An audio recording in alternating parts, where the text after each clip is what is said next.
If you've decided you no longer need OBS Studio on your Windows computer, or maybe you're troubleshooting or just making space, this tutorial will walk you step by step through uninstalling OBS Studio. By the end, you'll know exactly how to fully remove OBS Studio from any Windows system, whether you're running 7, 8.1, 10, or 11.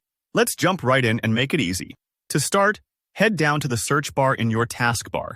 That's the bar usually along the bottom of your screen where you can quickly look for apps and files. In Windows 10 and 11, you'll likely see a magnifying glass icon, but if you're on Windows 7 or 8.1, it might look like a text box that says Search Programs and Files. Click there. Now type OBS into that search field.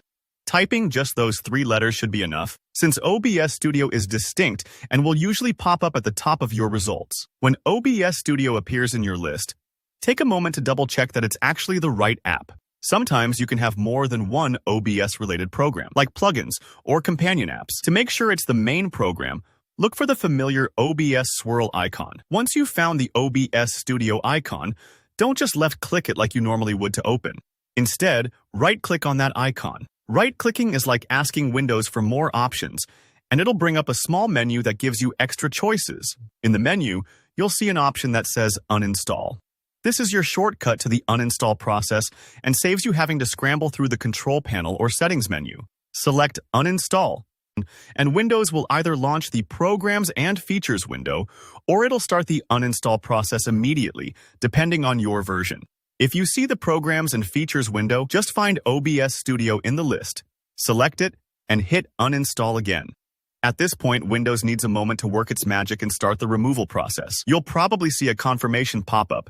It's just double-checking you meant to do this. Go ahead and confirm. If you're feeling a little nervous, don't worry. You're not deleting your streaming overlays or recorded videos by uninstalling OBS Studio. Your personal files generally stay safe unless you choose to manually remove them separately. After you've confirmed, the uninstall process might take a few moments to complete.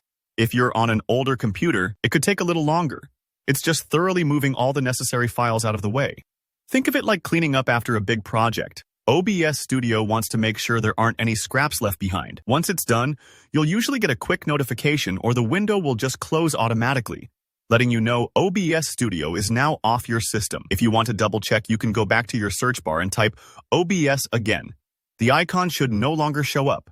And that's it. OBS Studio is now uninstalled from your Windows computer, whether you're on the latest version or an older one. If you found this walkthrough helpful, give this video a thumbs up and let me know in the comments if you ran into any issues, or if there's another app you'd like to see removed. Don't forget to subscribe for more tech tutorials. I'm always here to make things clearer and simpler for you. Thanks for watching, and good luck with your next project.